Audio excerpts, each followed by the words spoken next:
Nobody wants to be the guy that says aliens. Except these guys.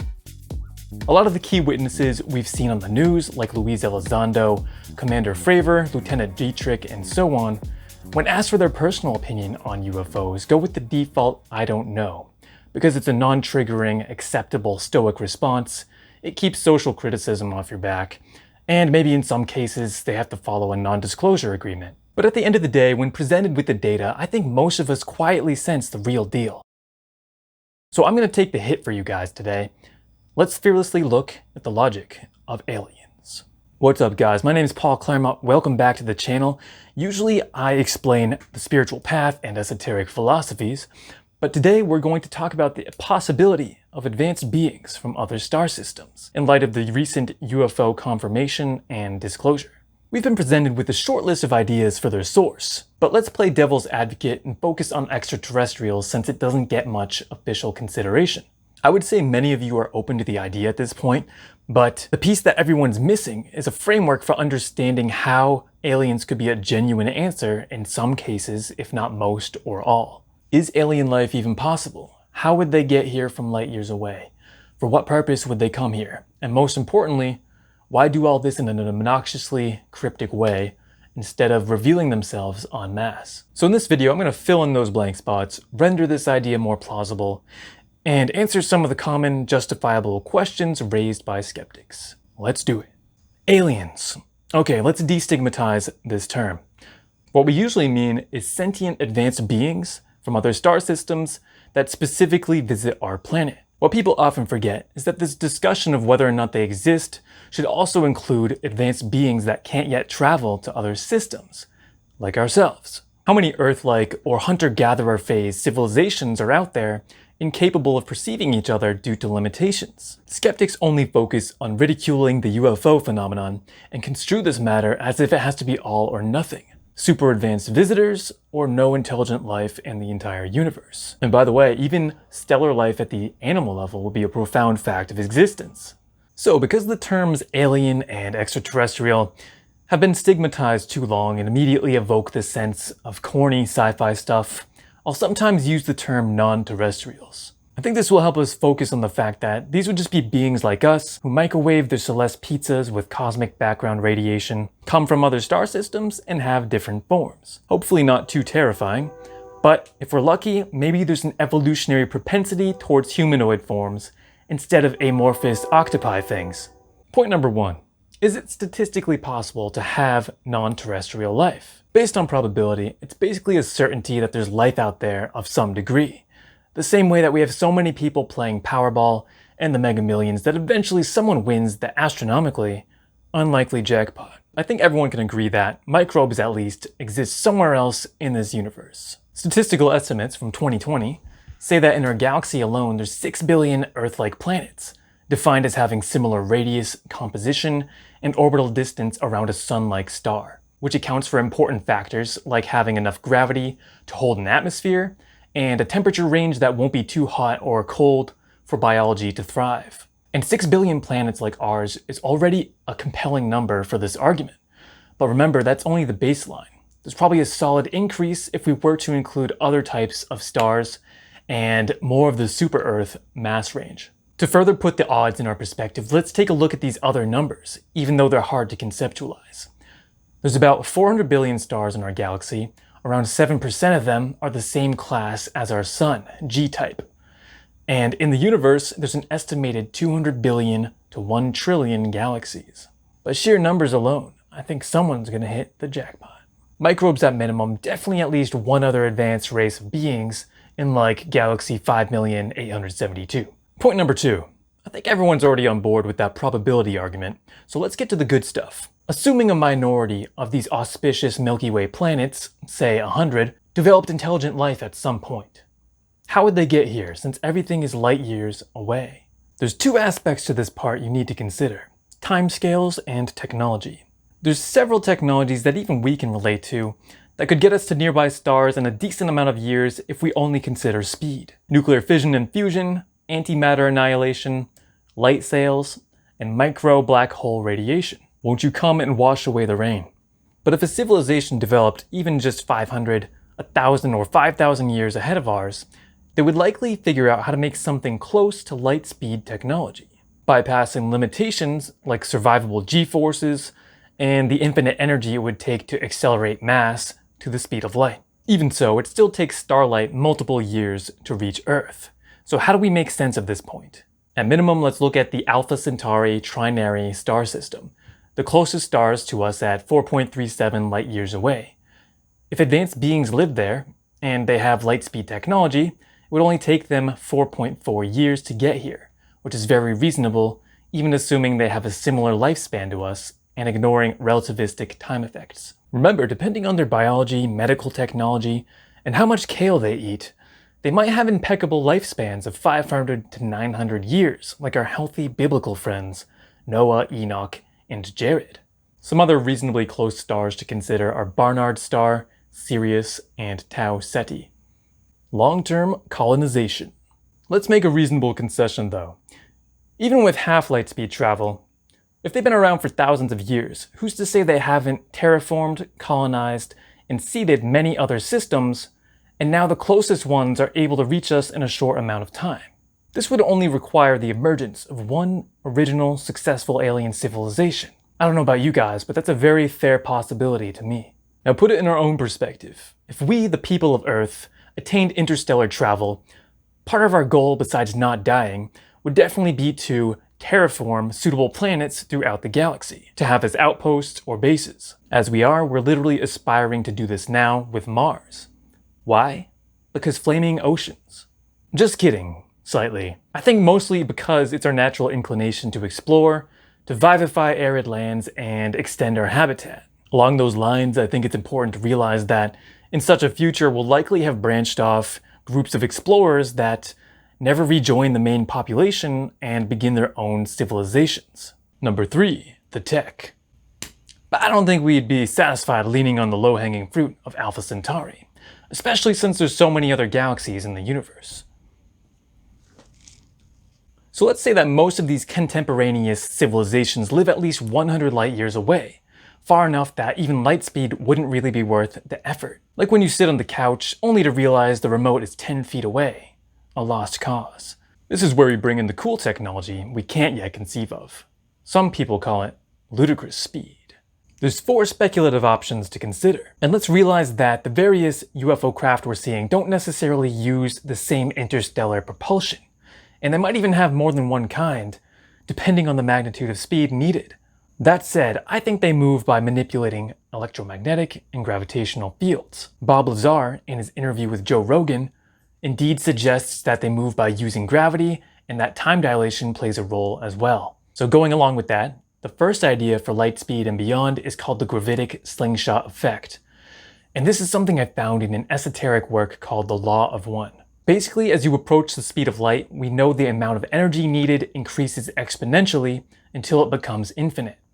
So once you reach a certain speed where it's no longer energy efficient to accelerate, time dilation occurs. And it seems to me that it would be possible to, by moving at 90 degrees to the direction of travel, somehow change the stored energy in its application of direction so that you move out of space-time into time-space with a 90-degree deflection. Then the energy would be taken out in time-space, and you would re-enter space-time at the end of this energy reversal, thus allowing you to travel effortlessly through time-space and avoid the mounting resistance and limitations of travel through space-time. And the 90-degree angle mentioned here is best thought of as a portion of a tesseract, a 4-dimensional cube. Number 2 is the warp drive from Star Trek. This idea came about after Einstein's general relativity paper was released in 1915, and we later proved that the spatial fabric can indeed be manipulated. Basically, warp drive distorts the spatial fabric around the craft like a wave bubble, and lets the craft travel FTL, faster than light, by 10 different magnitudes, without the crew experiencing destructive g-forces, whereas normally we can only tolerate about 9 g-forces. When they do this, they enter what's called subspace, which I think is synonymous with the time space in example 1. To tie this into real mathematics, consider the Alcubierre warp drive. It's a technically viable solution to the Einstein field equations, but would require seemingly impossible conditions like negative energy density and negative mass particles. Number 3, Another idea is the notorious wormhole, which would instantly connect vastly different regions of spacetime. There's actually several types of wormholes, like Lorentzian and the Einstein-Rosen bridge.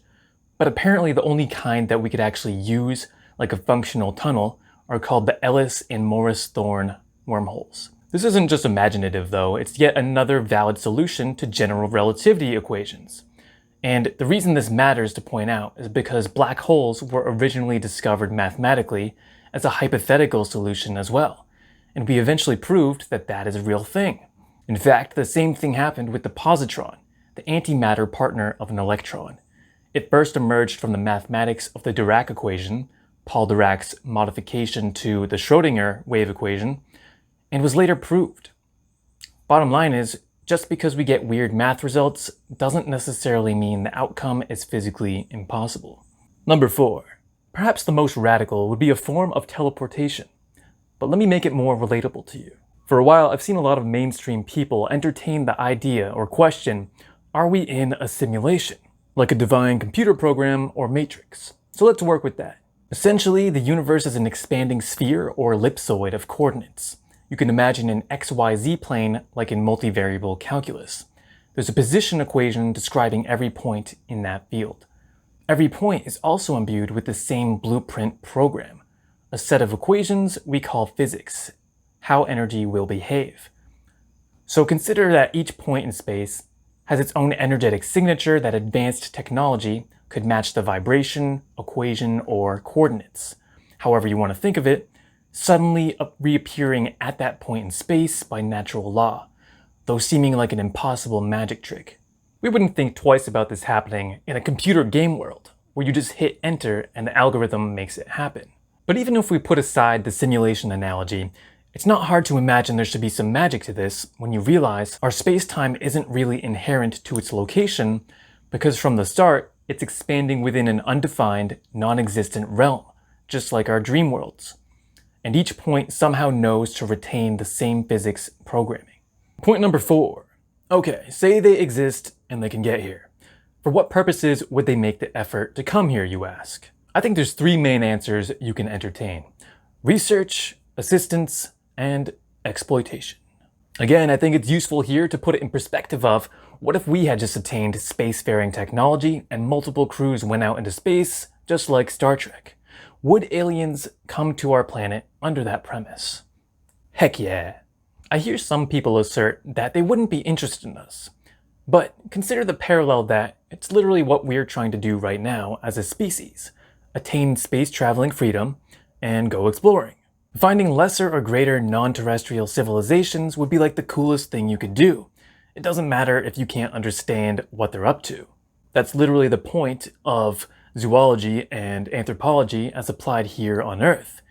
It's fun to try to understand other types of beings, even down to animals and insects. So investigative research, of course.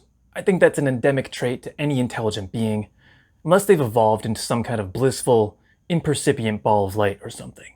And as for the next 2 motivations, assistance or exploitation, let's look at the analogy of historically developed nations chancing upon third world nations. And this still applies today. When a nation's technology advances, it doesn't necessarily advance the morals, wisdom, and ethics to go along with it. So when people see a less fortunate third world country, some of us see an opportunity to be of service. How can I improve these people's lives? Other people see dollar signs. How can I exploit these people for labor or land resources? As you can see today, internet doesn't inherently increase people's wisdom or empathy. So even though aliens visiting our planet might have godlike technology, I don't think we can assume every group would necessarily have proper morals. I think there could be a solid mixture of benevolence and exploitation. But what would they even help us with? All the areas that matter: technology, agriculture, medicine, spirituality, and developing wisdom perspectives to live life with as much happiness and stoicism as possible. If we did find other civilizations less developed than us, we wouldn't just land, pantomime instructions, and dump off random technology, right? We would intelligently study the situation to see where they're at, where we could potentially help, and then transmit knowledge in a way that creates minimal interference. contacting the Teslas, Da Vincis, and Newtons, either in person, through dreams, or through some kind of radio wave idea inception technology. But the option of in-person probably isn't the best option most of the time for obvious reasons, and ones I'll describe in the next section. Just look at the Star Trek movie from 2013, the volcano scene. If you appear to an entire civilization, there's a risk of becoming gods to them, and you necessarily change their culture and trajectory for better or worse. Number 5. This leads me to my next point, and I think this is the biggest issue besides tech that creates skepticism. If some or all of these UFO crafts are aliens revealing their existence, and not little Putin drones, then why do all this surreptitious hit-and-run style of showing their craft? Meaning only to individuals or groups, at nighttime or remote locations, instead of just landing en masse and saying bleep bloop like we want them to. If they've been real this whole time, let's consider why we aren't friends with them by now. First of all, this touches on the Fermi paradox, named after physicist Enrico Fermi, which says based on the high statistical estimates for how much advanced life should be in the galaxy, using calculations like the Drake equation, where are they? Why don't we see any scientific evidence? The prime directive. Gotta bring up Star Trek again. The answer is, once you attain the power and wisdom to become a spacefaring society, a benevolent one specifically, it comes with the responsibility of not accidentally messing up the advanced societies you find. So the idea of the prime directive, straight from Wiki, is the guiding principle that protects lesser evolved, unprepared civilizations from starship crews introducing advanced technology and knowledge to a world whose society is incapable of handling such advantages wisely. In short, do no harm, as the adage goes. Realize this really isn't so much a sci-fi thing as just what we would actually strive to do in that situation. And notice there is room for providing assistance in context when it's clearly desired and low risk to do so. But if it ain't broke, don't fix it. Figured I'd throw another dad adage on there. That's step 1. The deeper aspect of this is respecting free will, not only for that planet's safety, but because you, as an ancient, sagacious space being, value lesser beings' natural evolution, allowing others the right to authentic choices, beliefs, and development.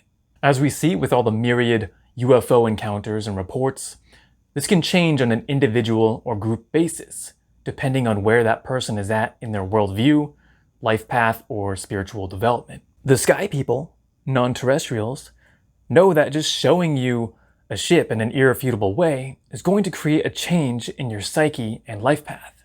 The idea being to positively impact you by opening up what you think is possible. So obviously such a power needs to be used wisely. For all those who would react negatively, becoming disturbed, psychotic, violent, whatever, and also those who actively disbelieve in the existence of aliens, they're probably not going to ever appear to such people. Because if they do, then it takes away your ability and free will to believe in a reality where they don't exist. And hey, for everyone who's into the Bible, don't forget, a prophet has no honor in his hometown. When Jesus went back to Nazareth, everyone was judgmental and skeptical of his reputation, so he didn't or couldn't do many miracles there. For similar reasons, he only taught in parables to the masses, and kept specific explanations for his disciples and other earnest seekers. Because you don't want to give people more bread than they can chew. Dad adage number 3. So this is why aliens don't just blatantly land for all to see.